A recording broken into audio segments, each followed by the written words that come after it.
कि T20 world cup है जुलाई में।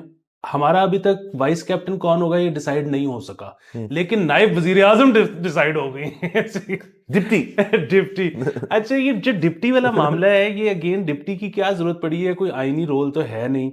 और मैंने सुना है कि शायद जो सेनेट का चेयरमैन होता है वो गैर मौजूदगी में प्राइम मिनिस्टर होता है।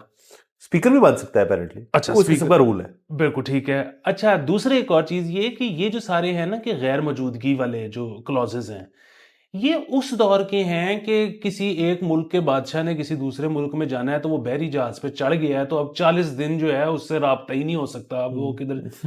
और ये अब प्राइम मिनिस्टर तो जहाज में से बैठा बैठा वो CNN भी देख लेगा फोन पे और मैसेज भी कर देगा कि इसको यूं यूं कर दो, और व्हाट्सएप भी उसका चल रहा होगा। सो ये गैर मौजूदगी का मतलब क्या है? मुझे तो अब यही समझ नहीं आता। फिर ये है कि अच्छा जी, सेरेमोनियल अगर है तो अब इसकी डिप्टी स्पीकर की तनख्वाह भी होगी, इसका प्रोटोकॉल भी होगा डिप्टी प्राइम मिनिस्टर का, इसके जो है वो पर्क्स भी होंगी। यार ये वो करने वाली चीज है। अस्सलाम वालेकुम, मुस्बत शो में बहुत बहुत खुश आमदीद। मैं हूं असर निज़ामी, मेरे साथ हैं अली आफ्ताब। शो को प्लीज़ लाइक और शेयर करें, चैनल को सब्सक्राइब कीजिएगा। सर कैसे हैं? सर मजे आ रहे हैं, लुत्फ आ रहे हैं। क्या मौसम हुए पड़े हैं सर कुछ संभल नहीं रहा मौसम का सीन। हाँ आप हवाएं चला देते हैं। सर, बस वो जाहिर है अब यहाँ पे सारे यकजहती उनके साथ भी करना पड़ेगा जिनकी गंदम की काश्त हुई पड़ी है, बेचारे किसानों के साथ। क्योंकि एक तो वैसे ही उनको पंजाब में रेट नहीं मिल रहा अच्छा, और दूसरा ऊपर से ये बारिशें हो रही हैं। और ये इसमें ना एक बहुत इंपॉर्टेंट चीज़ और है, और वो ये है कि अगर काश्तकार को खीरे का रेट अच्छा ना मिले तो वो अगले साल नहीं लगाएगा। वो नहीं लगाएगा तो आप दिल पे हाथ रख के सलाद में खीरा नहीं डालेंगे क्या इम्पोर्टेड लेंगे या इंपोर्टेड ले आएंगे? सर गंदम स्टेपल है। हाँ अगर अगले साल किसान ने गंदम लगाने से इनकार कर दिया तो फिर आप क्या करेंगे? सर कुछ नहीं कर पाएंगे। वही होगा कि सर इवेंचुअली देखिए ना, आपकी वाली जो थ्योरी है वो कहती है कि जी एक दफ़ा मज़ीद रॉक बॉटम के बाद ये उठेगा, सब कुछ मजा आएगा। लेकिन वो रॉक बॉटम जो है तब तक वो रोक के रखे हैं। अब वो हम इसको ब्लेम ये भी नहीं कर सकते कि जी ये हमारे जो सियासतदान है या हमारे कुछ और, ये एक दुनिया का मसला है। ये जो मौसमी तब्दीली है कि अब हम मई के अंदर दाखिल हो गए हैं, मई हो गया ना तकरीबन। और आपका लोज अगर आप देखें, आप अपने फ़ोन पे सब देख सकते हैं कि तो वो 20s में है, लो 20s में है। और हाइज जो है आपके वो 35-36 है। सो विच ये बेसिकली ये मे वेदर है नहीं, ये डिफरेंट एक चीज़ हो रही है जो कि एंटिसिपेट अगर तो मेट डिपार्टमेंट ने की थी तो वेरी नाइस। और अगर मेट डिपार्टमेंट एंटिसिपेट करके ये आगाह नहीं किया काश्तकारों को, ये भी गलत बात है, ताकि वो उस हिसाब से कोई प्लानिंग करते हैं। और तीसरी चीज़ सर, ये आपने गंदम की बात की, गर्मी के अंदर आपका आम का सीजन होता है। अब आम वाले जो भी सारे हैं जिनके बाग लगे हुए हैं उनको भी बहुत मसला होगा। पिछली दफ़ा मुझे अच्छी तरह याद है, हमारे कुछ एक दो जानने वाले जो आम का हर साल काम करते हैं, बहुत ये आपके साउथ पंजाब के अंदर बड़ी हैवी किस्म की रेन और फ्लडिंग हुई थी, और जिसकी बायस आम की काश्त जो थी वो बहुत सारी ख़राब हो गई थी। सो इस दफ़ा तो गर्मी नहीं पड़ेगी तो उनका आम नहीं ठीक आएगा। और यहाँ से तो आपको पता है कि बहुत सारा आम एक्सपोर्ट होता है, तो आपको पता है जो चीज़ एक्सपोर्ट करते हैं हम उसके हक में है, तो इस पर्टिकुलर फ्रूट को भी मसला पड़ेगा। बिल्कुल। और वो आम को तो खैर सबसे ज्यादा DHA मुल्तान बच गया था जी एक्सक्यूज मी। DHA मुल्तान बनाने के लिए आम के बगात उड़ा दिए। बिल्कुल सर। तो अगर आप आम लवर हैं तो फिर आपको DHA मुल्तान में प्लॉट लेते हुए थोड़ी सी तकलीफ होगी। आपको पता है, मैं ना बड़े सालों बाद ना मैं इस नतीजे पे आया कि यार आम बहुत अच्छा फ्रूट है, और हमारे खिते में, हमारे रीजन में सबसे अच्छा आता है, दुनिया के अंदर माना जाता है। लेकिन लोग बड़ा सीरियसली ले जाते हैं आम को। अच्छा, एक तो जबरदस्त ये चीज है कि मैंने कभी जाके ना खुद ये नहीं किया यार, मैं जाके अच्छा है हो जाए, लोग जाते हैं ना अंगूठे मारते हैं और यूं करते हैं वो करते हैं, फिर आप जो फ्रूट वेंडर होता है उससे आप डीलिंग करते हैं। हमारा अल्लाह का शुक्र है दोस्त यार है, मोहब्बत करने वाले ढेर सारे, और वो कभी कोई ना कोई एक आदत आ जाता है, दूसरा आ जाती है। और मैंने यकीन करें उसको उसको भी उसकी भी इतनी टेंशन नहीं ली। एक ज़माने में बहुत आम खाए हैं, सब कुछ किए, लेकिन सर अब मुझे ना लोग तंग बहुत करते हैं कि अच्छा नहीं, तुम जो वो वाला अनवर ठोल है ना, जो वो वाला चौंसा जो है वो तू खाएगा ना, तो ये उसके अंदर ये होता है वो होता है। तो सर जब लोग ज़्यादा पड़ जाए ना एक चीज़ के अंदर तो उसका मज़ा नहीं रहता। हाँ, दूसरा ये है कि आम को जो इतना ज्यादा बादशाह माना जाता है ना फ्रूट्स का, हाँ मेरे ख्याल में उसमें एक चीज ये भी है कि क्योंकि वो खाना आसान है। हाँ क्योंकि अनार कोई माड़ा फ्रूट तो नहीं है। सर, अनार तो आपने, सर अनार और लीची जो है वो मेहनत का ही मजा है उसके अंदर तो और आम के अंदर देखिए ना, लोगों ने बड़े क्रिएटिव तरीके, कल मैं नया इस सीजन में क्यों एक्साइटेड हूँ आम खाने का, एक नया तरीका इंस्टाग्राम से सीखा मैंने आम खाने का। वाह। वो है वलैती तरीका। वो आप आम को गुठली से, मतलब एक स्लाइस उसका लें, जैसे वो एक बनता है यूजली तो उसे चम्मच से खा लें, वो तो बहुत इंग्लिश तरीका है ना, जो आमिर लियाकत ने हमें कहा था ऐसे नहीं करना। और दूसरा जो है उसको, ये है कि आप कोई भी ग्लास लें ना लंबा, और उसके अंदर छिलका बाहर रखें और आम ग्लास के अंदर है, उसको आप यूं ग्लास के साथ कोने के साथ करेंगे, वो छिलका सारा बाहर रह जाएगा, आम सारा अंदर आ जाएगा।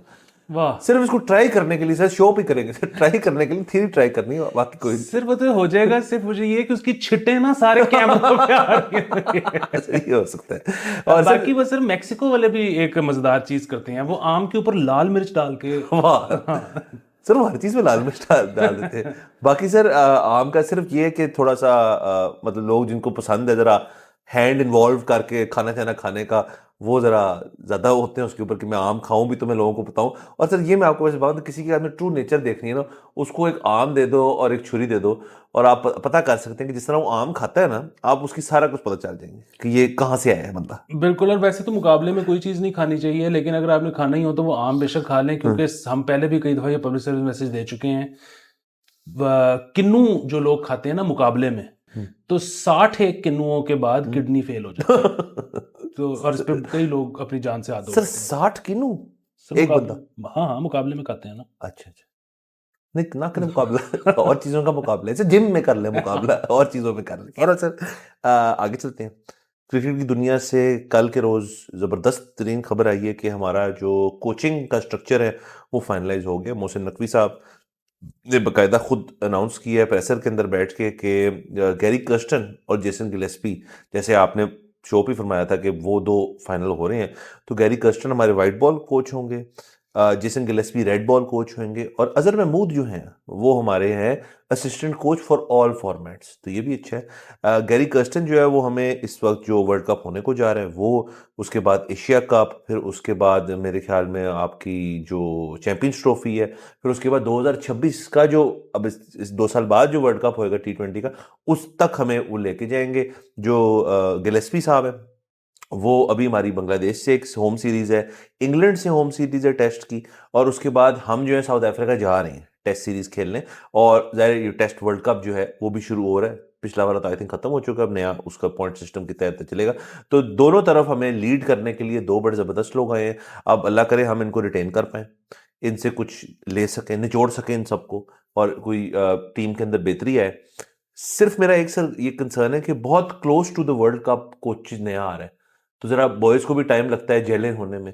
लेकिन मेरे ख्याल में अजहर महमूद को एज अ बफर थोड़ा सा इसलिए रखा है कि जरा वो मतलब सबके साथ मतलब एक एक वो बन जाए ना, एक कनेक्टिंग फैक्टर बन जाए। तो बाकी सर अच्छा है, खबर तो बहुत मुस्बत है।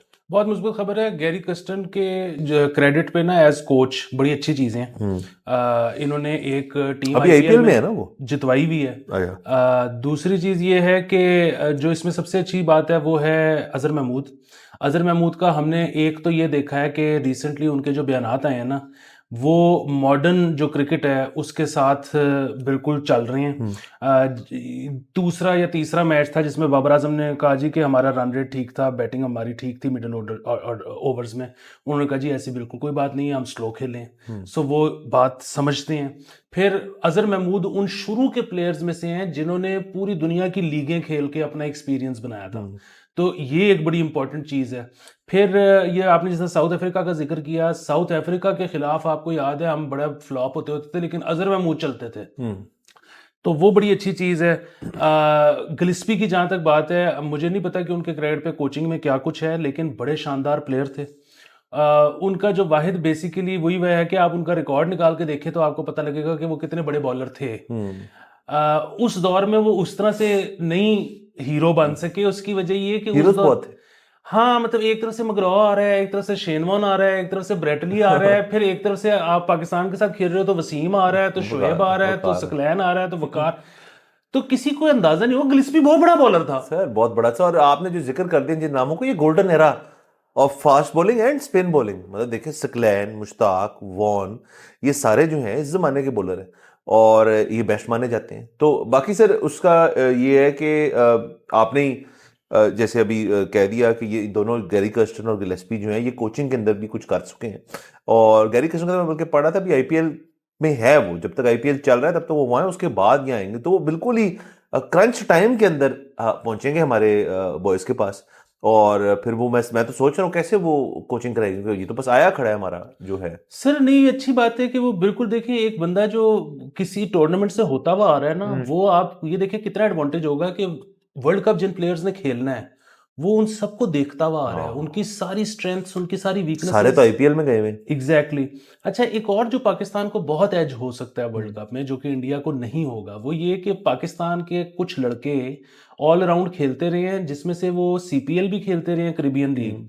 और आजम खान तो उन लोगों में से है जिसकी टीम इस दफा चैंपियन बनी है, और वाह। आजम खान ने उसमें बड़ा स्कोर किया है। वाह। India on the other hand वो तो खेलता ही नहीं। खेलता ही नहीं बाहर जाके, सो इसका उनको नुकसान होगा।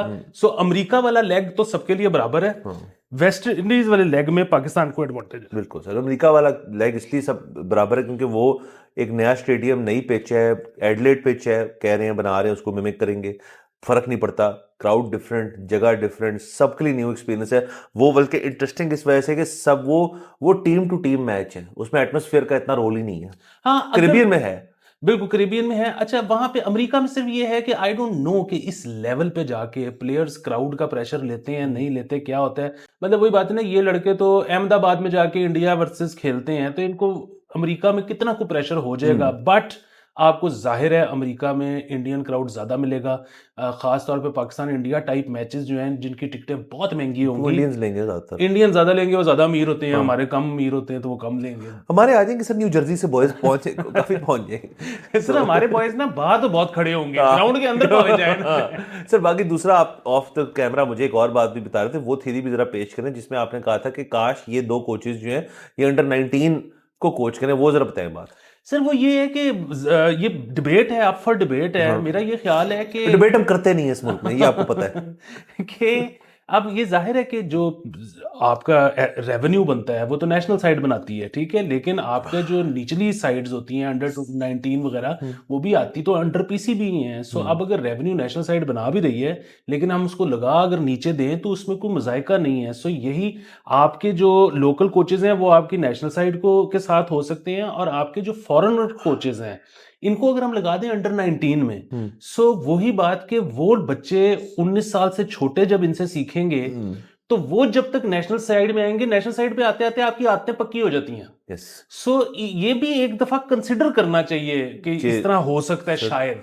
बिल्कुल सर, करना चाहिए। मैं तो इसमें ये भी इजाफा करूंगा, अगर इंटरनेशनल कोच आप अंडर 19 टीम को दे दें तो जो हमारी टीम के साथ अमूमन एसोसिएट किया जाता है कि एक लैंग्वेज का इशू है, हमारे तमाम सीनियर प्लेयर्स में भी है ये, तो अब तो अगर तमाम टीम के अंदर मैं कहूँगा है, बारिंग शायद इमाद एंड वो जो हमारा कैप्टन है टेस्ट मैच का, क्या नाम, शान, तो वो शायद ठीक हो जाए कि जी ये गोरे कोच के साथ लग लग के आप भी चार बातें समझ जाएं, मतलब आप बेसिकली अपने आप को कैरी कर सकें बेहतर तरीके से। और ये लोग इसके ऊपर तनकीद भी करते हैं कि क्या फ़र्क पड़ता है अगर अंग्रेजी नहीं आती। देखिए फ़र्क एक लिहाज से पड़ता है कि अगर आप मतलब इंटरनेशनली रिप्रेजेंट करना चाह रही हैं तो फिर आपको वहां जाके उनकी जुबान जो है उसके अंदर अगर आप कर रहे हैं तो मतलब कितनी देर रमीज राजा ट्रांसलेट करेगा, सवाल ये। दूसरी एक और चीज़ भी है ज़बान के अलावा ना, जो वो कल्चरल शॉक वाली आप अक्सर बात करते हैं ना, सो होता ये है कि अगर यहाँ पे कस्टर्न और गिलिस्पी जो है बता रहे हैं लड़कों को रोज कि ओए होए होए तुम वहां जब जाओगे ना तो वहां की जो फलानी स्टेक है या जो फलाना पास्ता है, उफ उफ। अच्छा, वो चाहे हमारे टेस्ट बर्ड्स ही ना हो उसको अप्रिशिएट करने वाले, boys will look forward to कि अच्छा वहां जाके ना ये चीज खानी है। अभी क्या होता है कि हमारे बॉयज बल्कि नेशनल साइड भी जाती है न्यूजीलैंड वगैरह, और वहां पे ढूंढे जाती हैं पाकिस्तानी फैमिलीज, उनको कहा जाता है यार कढ़ाइयां बनवा के भेजो क्योंकि ऐसे खाना नहीं सही। बिल्कुल। और सर एक जमाने में तो जब अच्छे दिन थे हमारे मुल्क के तो शेफ भी जाते थे साथ, सर एक बंदा ले जाते थे साथ ही। अच्छा दूसरा सर इसके अंदर जो आपने अंडर 19 वाली बात की वो इंटरेस्टिंग एक और वजह से भी है। अब मेरा अपना ख्याल है, मुझे करेक्ट कीजिएगा, कि इस वक्त जो हमारी टीम है उसमें से तमाम तो मैं नहीं कहूँगा, बहुत सारे प्लेयर जो हैं वो अंडर 19 से आए हैं। देखिए माजी में ये होता था कि इमरान खान देखता था नेट्स के अंदर, यार ये वसीम ठीक है इन्हों जरा वर्ल्ड कप से ले जाने, अब वो इंजमाम को बुलाओ, मैंने वो उसको देखा उस दिन एक मैच के ऊपर, वकार यार अच्छी फेंकता है बॉल, स्काउट्स ये वाला चक्कर सारा कुछ होता था। और वो आते थे क्लब से, मतलब एक बंदा वाडा खेल रहा है, एक बंदा पीआईए खेल रहा है, एक बंदा और खेल रहा है, वो तो हमने तबाह बर्बाद ही कर दिया, अब शायद फिर से शुरू कर दिए थोड़ा बहुत। तो अब आप ये रियलाइज करें कि हमारी जो फैक्ट्री है प्लेयर्स की वो एक ही जगह लग चुकी है, जो कि बड़ी अच्छी बात है। अंडर 19 टीम है तो आपको चाहिए कि उसके अंदर आप फॉरेन फोकस करें। जैसे हम अक्सर बात करते हैं कि इंडिया में राहुल द्रविड़ जो है वो बहुत बड़ा एक प्लेयर है, उसका निकनेम है दवार। तो वो बंदा बहुत देर बाद इंडियन नेशनल साइड को उसने कोच किया, उससे पहले वो अंडर 19 को कोच करता रहा है।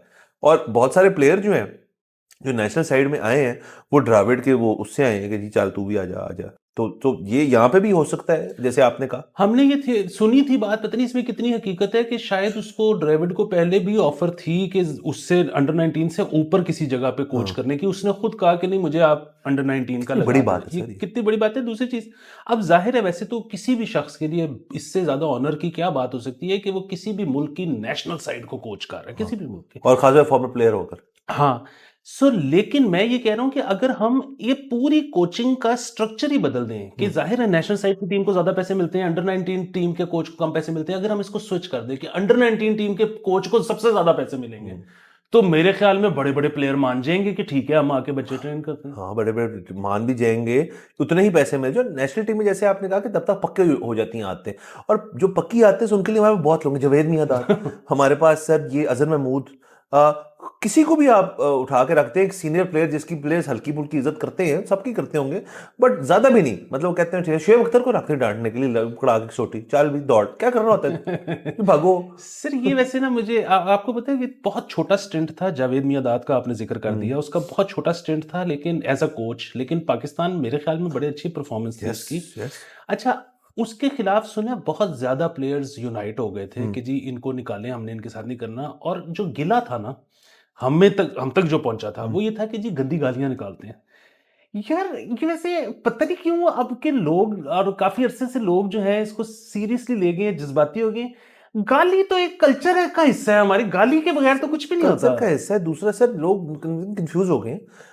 जब मीम्स नहीं होती थी ना सर, तो एक पहली मीम आई थी जावेद मियांदाद की, जो पेप्सी के ऐड वाली मीम थी, जिसके अंदर वो रन ले लो। आपको याद है ना सर? तो वो सर तब मीम्स होती नहीं थी, सर तो वो दूसरे, इंट्रोडक्टरी मीम थी वो। और मुझे तो समझ नहीं आती, हमारे यारों दोस्तों में हर चीज में गाली के बगैर कुछ होता ही नहीं नहीं है होता। यहाँ पे। माइंड अब कोई कह रहा है तेरी बहन नू, तो वो कोई इमेजिन थोड़ी कर रहा है कि एक एक चीज होती यार, मतलब ये वो एक सर एक वे ऑफ थिंकिंग है, एक एक आपका इजहार ख्याल है, वो कल्चरल चीज है। और उसके बगैर बिल्कुल ऐसे ही है। देखिए मुझे बताएं सर, जब बंदा अकेले गाड़ी चला रहा हो और को आगे से आ जाए गाड़ी वाला और वो कट करा दे, तो आप कहते हैं यार प्लीज देख लेना इसको जरा प्लीज, ये ऐसे तो कोई नहीं कहता ना। वो सर वो गंदी गंदी गालियां निकालते हैं ना। तो आप अपने आप से ट्रू हैं तो अपने दोस्तों के साथ भी हो, बाकी लोग चीजों में भी। हाँ वैसे अनकॉल्ड फॉर 10-20 लोगों के बीच में किसी को जलील कर देना गालियां दे दे के, वो गलत है, वो नहीं करना नहीं चाहिए। सर, वो तो देखें ना कि वो तो जलील आप बगैर गाली दिए किसी को इतनी आप सख्त बातें कर सकते हो कि उसका आप मीटर ही ऑफ कर दो, ठीक है, तो उसका गाली से तो कोई ताल्लुक ही नहीं है। हाँ गाली तो एक बड़ा एक मोहब्बत का तरीका है। सर, बिल्कुल बिल्कुल सर। बाकी sir wish team the best of luck. Sir इसमें यह कि अगेन T20 वर्ल्ड कप में आजम खान बहुत जरूरी है। ओ यस। दिन रात उसकी मालिशें करें, उसको टीके लगा के खड़ा करना पड़ता है, खड़ा करें उसको खिलाएं। लेकिन सर अभी तक रिपोर्ट नहीं, कोई रिपोर्ट ही नहीं आई, समझ ही नहीं आ रही। हाँ बस वो भी मुतासरीन काकूल है। और ये सर अभी जो चौथा जो हुआ, पहला तो वॉश आउट हो गया ना, सो सीरीज एक T20 चौथा की जीत गया ना। बराबर हो गई 2-2। जो आखिरी हम जीते हैं उसमें अगेन न्यूजीलैंड को मैं कोई तनकीद का निशाना नहीं बनाना चाहता, उनके पर्सपेक्टिव से भी सोचा जाए तो उसकी वजह ये है कि वो ऑल आउट हो गए, उनसे नहीं चेज हुआ। उससे पिछला जो हमारा मैच था उसमें हम ऑल आउट भी नहीं हुए, 4 रन से हार गए। अच्छा, जिस वक्त हम हारे हैं तो इमाद वसीम जो कि बैटिंग ऑलराउंडर है, बॉलिंग ऑलराउंडर नहीं है, वो 200 के स्ट्राइक रेट से खेल रहा था और फिर भी चेज नहीं हुआ। इसका मतलब है कहीं ना कहीं हम पीछे स्लो खेले। सर बिल्कुल खेले होंगे। ये नहीं काबिल कबूल। सर मैं कहता हूं सर, जैसे जो हम इतनी दफा बात कर चुके हैं कि यार आप हारे, थ्रिलिंगली हारे मतलब हारने में भी होंगे, बंदे को फील नहीं हुआ यार। नहीं देखिए ना ज़रा, आप जो खेलेंगे तो हारेंगे भी। अब आप आउट ही हो गए तो इसका क्या किया जा सकता है कि आप कहते हैं जी मैं खड़ा रहता तो मैं कर देना सी। ये बात पक्की होनी चाहिए कि जे ताड़ा भरा खड़ा होता चेस सी, ठीक है, वो तो आउट हो गया तो इसमें कुछ भी नहीं हो सकता। ये जो मसला है ना, और फिर वही बात है कि उस पर होता है कि जी देखा फिर नहीं खेला ना रिजवान तो फिर नहीं हुआ। और यार बात ये है कि ये रिजवान बाबर से एक तो हमारी कोई जाती दुश्मनी है नहीं, उन्होंने हमारा प्लॉट तो नहीं मारा हुआ। दूसरी चीज ये है कि ये सिंपल बुनियादी मसला है ना, वो ये है कि अब बाकी प्लेयर्स जो बड़े अटैकिंग प्लेयर्स थे वो भी जब टीम में आते हैं और देखते हैं कि यार सबसे ज्यादा टीम में जगह किसकी पक्की है, तो उनको पता ही लगता है कि एंकर की। वो कहते हैं हम भी एंकरिंग शुरू कर देते हैं। सो ये एंकरिंग तो बड़ा आसान काम है, एंकरिंग तो नहीं करनी, हाँ। एंकरिंग तो कोई भी कर लेगा। मतलब इमाद वसीम को अगर आप कहो कि बेटे तूने मारना नहीं है, तूने एंकरिंग करनी है, वो कर लेगा। हाँ। और सर दूसरा ये देखें ना, ये जो डाउटफुलनेस है ना एक चीज की, क्या टीम में जगह कैसे बनेगी। बाबूज जो है उनको क्या पसंद है, उनको पसंद है कि एक बंदा खेल रहा है, रख रहा है, आउट नहीं हो रहा, या मेंटालिटी चेंज हो रही है कि यार ये हार पे जाके आउट होता है लेकिन ये 40 दे के जाता है, 45 रन दे के जाता है, तो उसकी वैल्यू है या तो दूसरी चीज की वैल्यू है। ये इफेक्ट करती है प्लेयर्स को सर। अजहर महमूद ने ये बहुत बड़ी बात कर दी है। उसने कहा T20 में मैं एवरेज देखता ही नहीं, मैं सिर्फ स्ट्राइक रेट देखता हूं। यार ये कितनी खूबसूरत बात कर दी। चेंज होगी ना सर, गेम ही चेंज होगी हर तो, सर पता नहीं क्या मसला है। बहरहाल ये आई होप क्या अजहर महमूद आया है, दो ऐसे लोग हैं जो गिलेस्पी का मुझे नहीं पता, बट गैरी कर्स्टर का तो आईपीएल का एक्सपीरियंस है, तो उसको तो पता है कि ये फॉर्मेट क्या है, तो वो दोनों तो शायद मतलब ऑब्वियसली इस चीज को कर सकते हैं। वैसे भी गिलेस्पी तो रेड बॉल का है, तो ये व्हाइट बॉल का अगर गैरी कर्स्टर है ना, उसको पता होगा यार कि ये अब दुनिया किस तरफ जा रही है। सर रेड बॉल में भी अब अंग्रेज तो बेसबॉल ले आए हैं, वो तो कहते हैं उधर भी कुटो। हाँ। ठीक है। सो अच्छा, तीसरी एक और चीज कि यहाँ पे ना ये बड़ा होता है कि जी फिर हम मैच हार गए, आपने यूं कहा था तो इस तरह तो मैच हार गए। अच्छा जी बिल्कुल हार गए, हारे 5 साल ना पूछे ही ना कि हम मैच क्यों हारे। उसकी वजह ये कि हमारी ट्रेडिशनल गेम मिसबाह हक के दौर से चली आ रही है, उससे भी पहले की चली आ रही है, डिफेंसिव। आप जब एकदम से अग्रेसिव पे स्विच होंगे आप ज्यादा मैच हारेंगे, ठीक है। लेकिन आप हारें क्यों? क्योंकि आप 5 साल बाद आपके बच्चे अटैकिंग प्लेयर्स को देखते हुए आएंगे, वो अटैक करेंगे, वो तैयार हो गए होंगे, आपकी क्रिकेट अगले 25 साल जिंदा रहेगी। अगर आपने आज मैच जीतने की कोशिश की अपनी स्ट्रेंथ के ऊपर, अपनी वीकनेस को स्ट्रेंथ ना बनाया, तो क्या होगा? हम हॉकी के वर्ल्ड कप जीतते जीतते, ओलंपिक्स जीतते जीतते, अब हम क्वालिफाई ही नहीं कर पाते ओलंपिक्स के सर लिए। बिल्कुल। ये चाहिए क्रिकेट में, अगर चाहिए तो ठीक है, वरना फिर और चेंज। सर इस तरह सोचना चाहिए कि क्रिकेट जो है, अब देखें एक वर्ल्ड कप में जा रहे हैं जिसके अंदर मेरे ख्याल में इस दफा टीमें ज्यादा हैं। आई थिंक यूएई भी है, अमेरिका भी है, यूएसए भी है, तो विच इज़ ग्रेट। ये अब आपकी क्रिकेट एक्सपैंड हो रही है, 9 मुल्क खेलते हैं स्पोर्ट को, अब 10-11 हो गए हैं, 12 हो जाएंगे, एक दिन हम सुबह उठेंगे तो 15 हुए होंगे, और वो बेहतरीन चीज़ है। फिर इसका मतलब है कि प्लेयर्स को भी एवेन्यूज मिलेंगे, क्योंकि ये मुल्क जब अपनी क्रिकेट बनाएंगे देखेंगे यार हर मुल्क जो क्रिकेट जहाँ होती है वो लीग बना लेते हैं, तो लीग बन जाएगी।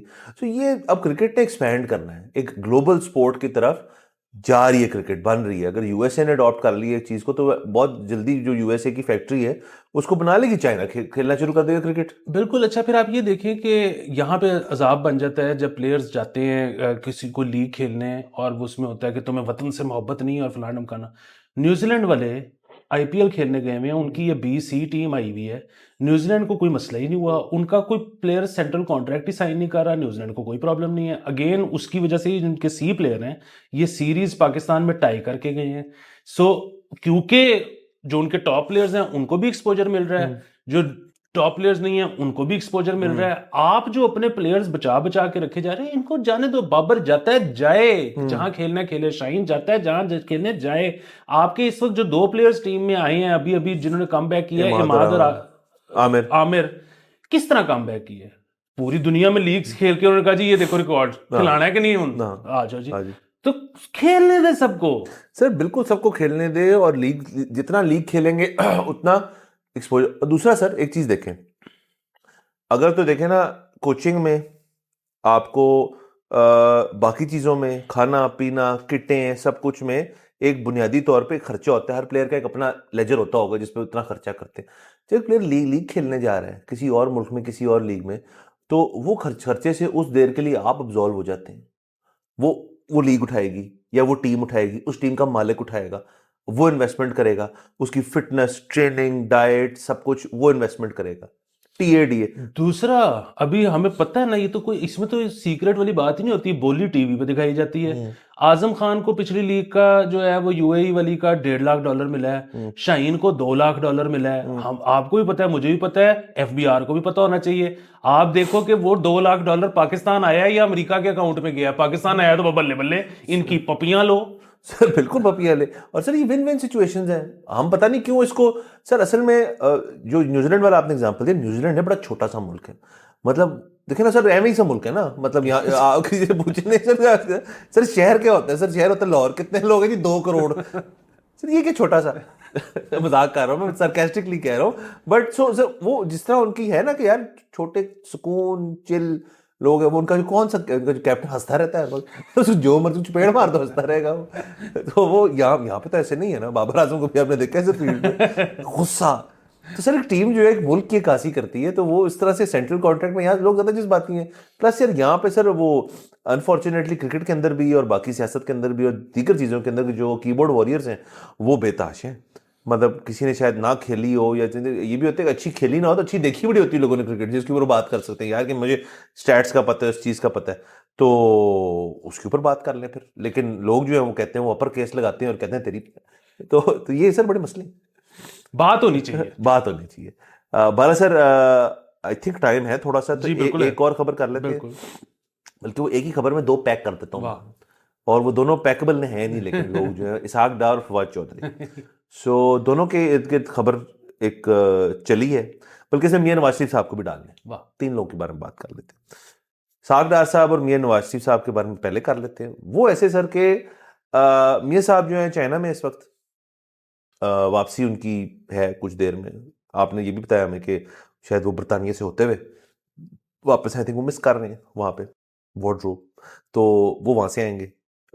उसके बाद यहाँ पे राणा सनाउल्लाह साहब ने एक कॉन्फ्रेंस के अंदर, उसके अंदर आई थिंक खुर्रम दस्तगीर भी थी और एक और पार्टी रुकन थे सीनियर, जिन्होंने कहा जी कि मियाँ साहब जो हैं हम चाह रहे हैं कि अब वो सदर पार्टी के बन जाएं जैसे वो पहले थे 2017 से पहले। और 2018 में ज़ाहिर पैनमा हुआ, सुप्रीम कोर्ट ने कहा कि जिसके ऊपर 62-63 लग गए वो शख्स जो है पार्टी का अहम ओहदा, फैसले लेने वाला ओहदा नहीं रख सकता। तो इलेक्शन कमीशन ने इनकी पार्टी से सदारत जो है ख़त्म कर दी थी। फिर इनको एक ताहयात फाउंडर या बानी बना दिया था पार्टी का, जो कि मतलब एक आईनी रोल नहीं है। तो अब वो बन गए हैं, प्रेसिडेंट बनने को जा रहे हैं फिर से पार्टी के। एंड उसके साथ साथ जो इसहाक डार साहब हैं, उन्होंने ये कल अनाउंसमेंट आई है कि वो जो है वो बन गए हैं डिप्टी प्राइम मिनिस्टर। तो डिप्टी प्राइम मिनिस्टर, तो वो भी एक उस तरह से तो अहम होता ही है कि मतलब एक फॉरेन मिनिस्टर भी हैं और वो आपके डिप्टी प्राइम मिनिस्टर भी हैं। तो खुदा ना खास्ता कि अगर शहबाज शरीफ साहब की गैर मौजूदगी में या उनसे कुछ राब्ता जो है वो नहीं हो पा रहा, आपने खुदा ना खास्ता बड़ा अच्छा फिट किया। कि उनसे राब्ता नहीं हो पा रहा या कुछ नहीं हो पा रहा, तो हमारे प्राइम मिनिस्टर होंगे इसहाक डार साहब और पार्टी प्रेसिडेंट जो है वो मियां नवाज शरीफ साहब होंगे। अब इसमें कनेक्शन जो है वो सिर्फ और सिर्फ ये है मेरे नज़दीक के इसहाक डार और नवाज शरीफ साहब तो बड़े क्लोज हैं, बल्कि इनफैक्ट अभी PDM-1 में फाइनेंस मिनिस्टर वो लगे ही इस वजह से थे कि मियां साहब ने वहां से कहा था कि मेरी भी कोई रिप्रेजेंटेशन हो। पंजाब के अंदर उनकी बेटी है, तो इस वक्त तो मुझे अगर नून लीग की हद तक देखें सर, रिफ्ट जो है ना, जो लोग कहते हैं कि ये इंटर फैमिली, वो हर फैमिली में होती है। क्योंकि एक जनरेशन में मियाँ साहब बड़े जो दो मियाँ साहिबान हैं, मतलब शहबाज शरीफ साहब और मियाँ नवाज शरीफ साहब जो है, उनकी आपस में बड़ी अच्छी होगी, हेलो है, वो बैठ के संडे को हलवा पूड़ी खाते होंगे। लेकिन ये एक्सपेक्ट करना अगर बच्चों की भी ऐसी होगी, ऐसे नहीं हो सकता और ऐसे नहीं है। इसलिए मैं कहता हूं कि मियां शहबाज शरीफ साहब जो है वो थोड़ा सा उस लिहाज से बैक हैंड पे हैं, बैकफुट पे हैं, क्योंकि उनकी रिप्रेजेंटेशन थ्रू हमजा सियासत में नहीं है। उनके दूसरे साहबजादे जो हालांकि वापस आ गए, लेकिन वो गैर सियासी हैं उस लिहाज से, उस तरह से नहीं है। और जब उन्होंने सियासी होने की कोशिश की तो बड़े मसले पड़ गए थे, तो वो ना ही हो तो बेहतर है। और यहाँ पे देखने सागदार जो है वो समधी हैं, वो अब डिप्टी प्राइम मिनिस्टर है। बेटी मरियम नवाज जो है वो शी इज़ द, क्या कहना चाहिए, चीफ मिनिस्टर पंजाब जो है। और बाकी भी जो नवाज शरीफ साहब के खासम खास हैं वो इतनी को बुरी पोजीशंस में नहीं है with in the party. So if anything, मैं ये नहीं कह रहा वो रिफ्ट है, बट खुदा ना खास्ता होती है तो अब मुझे जरा भारी लग रहा है नवाज शरीफ साहब का जो सीन है, रादर देन शहबाज शरीफ, हालांकि वो प्राइम मिनिस्टर है। देखिए, रिफ्ट तो होनी चाहिए, हर पॉलिटिकल पार्टी के अंदर होनी चाहिए, इख्तिलाफ राय होना चाहिए। अगर किसी पॉलिटिकल पार्टी में इख्तिलाफ राय ही नहीं है तो उनको तो इंट्रोस्पेक्ट करने की ज़रूरत है कि मतलब वो तो कोई बंदा अगर जो उनका लीडर है वो उनको सारों को कहेगा कुएं में छलांग मार दो तो वो सारे कुएं में छलांग मार देंगे, तो ये तो बड़ी अजीब सी बात है। वो तो मसला नहीं है। एक इसमें मैं पिछली स्टोरी से प्लग कर दूं चीज़ कि T20 वर्ल्ड कप है जुलाई में, हमारा अभी तक वाइस कैप्टन कौन होगा ये डिसाइड नहीं हो सका, लेकिन नायब वजीर आजम डिसाइड हो गई। Deputy deputy. अच्छा, ये जो डिप्टी वाला मामला है, ये अगेन डिप्टी की क्या जरूरत पड़ी है, कोई आईनी रोल तो है नहीं। और मैंने सुना है कि शायद जो सेनेट का चेयरमैन होता है वो गैर मौजूदगी में प्राइम मिनिस्टर की प्राइम मिनिस्टर होता है, स्पीकर भी बन सकता है अपेरेंटली। अच्छा, उस किस्म का रूल है। बिल्कुल ठीक है। अच्छा, दूसरी एक और चीज ये कि ये जो सारे हैं ना कि गैर मौजूदगी वाले जो क्लॉजेज हैं, ये उस दौर के हैं कि किसी एक मुल्क के बादशाह ने किसी दूसरे मुल्क में जाना है तो वो बहरी जहाज पे चढ़ गया है, तो अब 40 दिन जो है उससे राब्ता ही नहीं हो सकता, अब वो किधर। और यार प्राइम मिनिस्टर तो जहाज में से बैठा बैठा वो CNN भी देख लेगा फोन पे और मैसेज भी कर देगा कि इसको बिल्कुल। यूं यूं कर दो, और व्हाट्सएप भी उसका चल रहा होगा।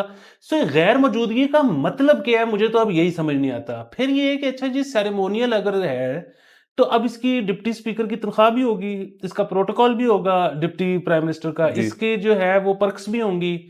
यार ये वो करने वाली चीज है। बाकी बड़ा सादी सी चीज है, वो ये है कि इसका मतलब है, इस डिसीजन का मतलब ये है कि पार्टी एक्सपेक्ट कर रही है कि शायद आने वाले दिनों में हिस्ट्री दोबारा रिपीट करे अपने आप को। वो आपको याद होगा सारा जो हुआ था, पंजाब असेंबली डिसॉल्व हुई, जी जी। उसमें काफ लीग का जो मसला बना कि जी वोटिंग इसके वोट माने जाएंगे या उसके वोट माने जाएंगे, चौधरी परवेज लाई हैं या वो वो सारा हुआ था कि शुजात। पार्टी प्रेसिडेंट का होता है या पार्टी बानी का होता है, किस किस्म का था। बिल्कुल। तो अब इसका मतलब है कि पार्टी एक्सपेक्ट कर रही है हम्म। कि ये दोबारा हो सकता है। हम्म। अच्छा, अगर ये दोबारा हो सकता है तो काफ लीग और नून लीग में एक फ़र्क है। मुस्लिम लीग काफ का कायदे आज़म से कोई लेना देना हो या ना हो, लेकिन बहरहाल जो वो काफ लगाते वो हैं कायदे आजम। कायदे आज़म के लिए। मुस्लिम लीग नून में जो नून है वो नवाज शरीफ है। ठीक है, अच्छा अब नवाज शरीफ अगर कुछ कह दे कि इसको ऐसे करो या इसको ऐसे ना करो, तो पार्टी की तो आज से पहले कभी हिम्मत ही नहीं थी उसके अगेंस्ट जाने की। अब अगर नवाज शरीफ को आईनी रोल लेना पड़ रहा है हम्म। सदर का, तो इसका मतलब है कि अब उनको लग रहा है कि पार्टी के अंदर पॉपुलर नहीं रहे नवाज शरीफ। अब अगर उन्होंने कुछ कहा कि इस वक्त ऐसे करो, तो हो सकता है पार्टी कुछ डिफरेंट डिसीजन ले ले, हम्म। एज अ कायद अगर कहा, तो इसलिए उनको कह रहे हैं कि अब प्रेसिडेंट बना दिया जाए।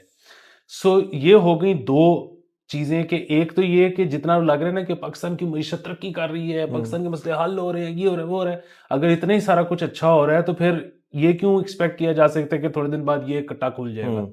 दूसरी चीज ये कि उनको अपनी पॉपुलैरिटी का मसला हो रहा है। तीसरा और आखिरी पॉइंट ये कि इतने दिनों से जो सर बहस थी, 2-3 महीने से, जब से औरंगजेब साहब का नाम आया था एज हम्म। फाइनेंस मिनिस्टर, कि जी वो इस्टेब्लिशमेंट भी कह रही है डर नहीं, और जी हुकूमत भी कह रही है डर नहीं, और वो जी वो मुक्तदरा कुव्वत है, और वो जी IMF भी कह रहा है डर नहीं, और इसलिए औरंगजेब को ज़्यादा जो है पावर दें, अथॉरिटी दें, ये वो। भाई एक बंदा जो है उसकी एक्सेस है जो हुकूमत में पार्टी है उसके कायद के कान तक। हम्म। हर जो तस्वीर आती है उसमें कान के साथ इसाकदार साहब लगे होते हैं नवाज शरीफ के। तो औरंगजेब की कितनी को चल जाएगी। बिल्कुल सो ये तीन चीजें हैं इस पे। सर, बिल्कुल। लेकिन फाइनली सर ये देखिए, आपके एक पॉलिटिकल सिनेरियो के अंदर भी थोड़ी मूवमेंट होना शुरू हुई है। बिल्कुल ड्राई किस्म की चीजें आ रही थी सर। आपको पता है हमें आदत नहीं है इस मुल्क के अंदर की चीजें स्मूथली चलना शुरू हो जाए, कुछ हमें चाहिए सर कुछ। तो इसी तरह से पीटीआई की सर जाते जाते बता देते हैं अपडेट क्या है। वो ये है कि फवाद चौधरी साहब का नाम फिर से खबरों में आया है। पहले तो ये था जब वो जेल के अंदर थे तब पता चलता है उनकी पेशी पुशी हो रही है, फिर आई थिंक अब वो बाहर आ गए हैं जेल से। तो good good, congratulations, number one. Number two, वो किसी पार्टी से इस वक्त मुंसलिक नहीं है, अलबत्ता होने को जा रहे हैं। पाकिस्तान तरीके इंसाफ के अंदर से बानी इमरान खान साहब ने एक ख्वाहिश का इजहार किया है कि फवाद को वापस लाया जाए। ना सिर्फ ये बल्कि इस हफ्ते आज 1-2 दिनों में उनकी मीटिंग भी होनी है, ये हमने सुना है। और जब वो मुलाकात करेंगे तो जाहिर है उसी चीज़ के लिए मिल रहे हैं कि ये फवाद तू जरा आ जा वापस।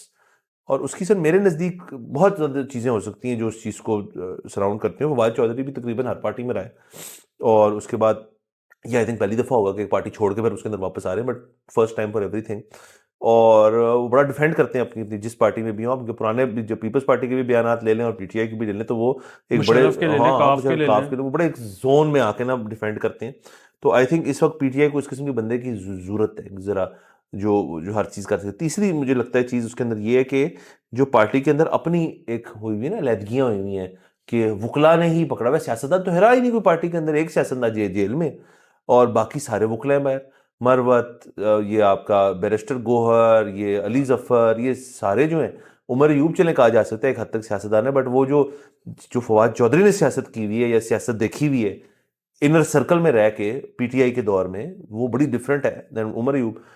सो फवाद चौधरी मेरे ख्याल में एक अच्छी डिसीजन है। और मुझे सिर्फ इसमें ये है ख्याल कि फवाद चौधरी की जब जब उन्होंने पार्टी छोड़ी थी, क्या वहां से एनओसी मिला है पार्टी ज्वाइन करने का? और अगर तो वहां से एनओसी मिल के और पार्टी वाकई में ज्वाइन कर लेती है, उसके बगैर तो हो नहीं सकता। तो वो और इंटरेस्टिंग बात है। हाँ जी, ये उमर अयूब और असद उमर जो है ना, ये तो जर्नैलों के बेटे हैं। इनकी तो हाँ सियासत बड़ी सिंपल सीधी आसान तरीन, सब हाँ कुछ बना हुआ हलवा पका हाँ हुआ वाली सियासत है ना। इन्होंने उस तरह से सियासत नहीं की हुई, सो इनको ज़रूरत ही नहीं पड़ती। तो लेकिन बहरहाल ये बड़ी जो इम्पोर्टेंट चीज़ है उसकी वजह ये कि जब इनको निकाला गया था या इन्होंने छोड़ी थी, या उसके बाद जो भी इनके इख्तिलाफात पैदा हुए थे इमरान खान साहब के साथ हम्म फवाद चौधरी के, उन दिनों में कंस्पिरेसी थ्योरी ये थी। अब ज़ाहिर है इसको मैं खुद तो मौजूद नहीं था अंदर, हम्म। तो नहीं बैक किया जा सकता, लेकिन कंस्पिरेसी थ्योरी ये थी कि आपके वो कबूतर नहीं था सर? कि मेरे सर कबूतर को लकवा हुआ है। सर रखा हुआ सर, हमारे पास कब्जा है। सो फवाद चौधरी साहब जो है ना, वो चाह रहे थे कि पीटीआई हम्म और पीपल्स पार्टी के दरमियान कोई मुफाहमत हो जाए, और इस बात से मुक्तदरा हम्म भी नाराज थी। हम्म और वो कहते थे कि ये तो काम खराब हो जाएगा, हम अगर पीपल्स पार्टी के साथ इनका इल्हाक हो हम्म जाए किसी भी किस्म का, तो हम फिर किस तरह से कंट्रोल करेंगे। और किसी ने इमरान खान साहब को भी ये बताया कि आपकी पॉपुलैरिटी कम हो जाएगी अगर आपने जरदारी से हाथ मिला दिया। तो वो हुआ ये कि वो शायद फवाद चौधरी साहब से ही नाराज हो गए इस बात पे कि ये क्या बात हुई। सो लेकिन पीपल्स पार्टी के अंदर से, मतलब अगेन चहमगोइयाँ ये हैं कि जी जरदारी साहब तैयार थे। वो कहते थे कि जी बिल्कुल कोई ना कोई रास्ता निकाला जा सकता है। हम इनको, ये किस पार्टी के अंडर इलेक्शन लड़ेंगे, इनके सेनेटर कैसे बनेंगे, ये सारा कुछ, ये इलेक्शन से पहले की बात है, हम्म। ये सारा कुछ का कुछ रास्ता निकालेंगे। लेकिन एक दफ़ा वो आए तो सही ना, हमारे साथ बैठे तो बैठे सही। जो हुआ नहीं। जो हुआ नहीं, क्योंकि इमरान खान साहब ने नाराज अभी हो गए। रिसेंटली शहरी रहमान की भी ये स्टेटमेंट आई थी जिसके अंदर उन्होंने इस चीज की बकायदा कॉन्फर्मेशन दी कि हम बात कर रहे थे। बिल्कुल।